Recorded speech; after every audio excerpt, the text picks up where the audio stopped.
नाजरीन रोक जाओ, एक बहुत ही अफसोसनाक और तशवीशनाक खबर हमारे सामने आई है। आज मेरा दिल बहुत दुखी है और मुझे डर है कि कहीं देर ना हो जाए। जिस वक्त आपको झूठी खुशखबरियों में लगाया जा रहा है, बिल्कुल उसी वक्त पीछे एक बहुत गंदा खेल खेला जा रहा है। एक तरफ हुकूमत झूठ बोल रही है कि मुल्क तरक्की कर रहा है, हालांकि हमें यमन और अफगानिस्तान जैसे तबाह हाल मुल्कों के बराबर लाकर खड़ा कर दिया गया है। और दूसरी तरफ जेल की अंधेरी कोठरी में बंद इमरान खान के खिलाफ फिर से वही खूनी खेल शुरू हो गया है। जी हाँ, वही पुराना मजहब कार्ड, वही तरीका जिससे पहले इमरान खान पर गोली चलाई गई थी। आज मैं आपको ऐसी बातें बताऊंगा कि आपके होश उड़ जाएंगे। ये वीडियो आखिर तक देखनी है क्योंकि ये आपके और आपके बच्चों के मुस्तकबल का सवाल है। वेग पासपोर्ट का झूठ और असल कहानी। सबसे पहले हुकूमत के इस झूठ की बात करते हैं जिसका शोर मचा हुआ है। वजीर दाखिला और वजीर इतलात खुशियां मना रहे हैं, मिठाइयां बांट रहे हैं और कह रहे हैं कि मुबारक हो, पाकिस्तान का पासपोर्ट दुनिया में अच्छा हो गया है।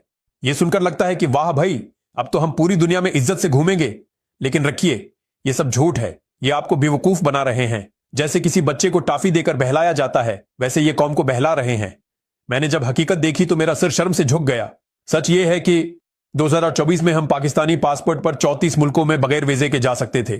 2025 में ये कम होकर 33 रह गए और अब 2028 में ये और कम होकर सिर्फ 31 मुल्क रह गए हैं। अब आप खुद सोचें, अगर पासपोर्ट अच्छा हुआ है तो मुल्क कम क्यों हो रहे हैं? ये तो ऐसा ही है कि दुकानदार आपको कहे कि चीज सस्ती हो गई है लेकिन पैसे ज्यादा मांग ले। असल में हुआ यह है कि लिस्ट में जो हमसे नीचे मुल्क थे वो भी अपनी जगह से हल गए या उकठे हो गए, तो बस कागज पर हमारा नंबर थोड़ा ऊपर नजर आने लगा, लेकिन हकीकत में हम नीचे गिर रहे हैं। शर्म की बात यह है कि आज हमारा मुकाबला किससे है? यमन से।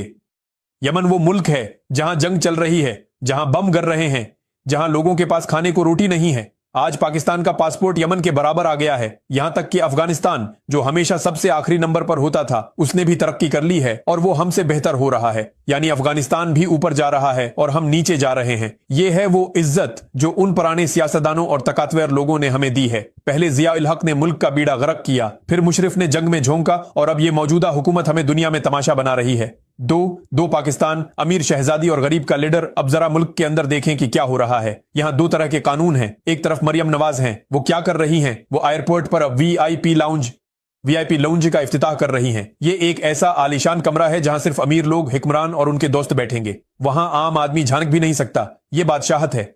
और दूसरी तरफ देखें शैब आफरीदी को। ये खैबर पख्तूनख्वा का वजीर एली है। ये इतना बड़ा आदमी है, लेकिन आज ये कराची कैसे गया? कोई खास जहाज नहीं, कोई वीआईपी सेट नहीं। ये आम जहाज की इकोनॉमी क्लास के लिए सिस्ती सेट पर आम मुसाफिरों के बीच में बैठ कर गया। एयरपोर्ट पर भी ये लोगों के दरमियान आम कुर्सी पर बैठा रहा। कोई नखरा नहीं, कोई प्रोटोकॉल नहीं।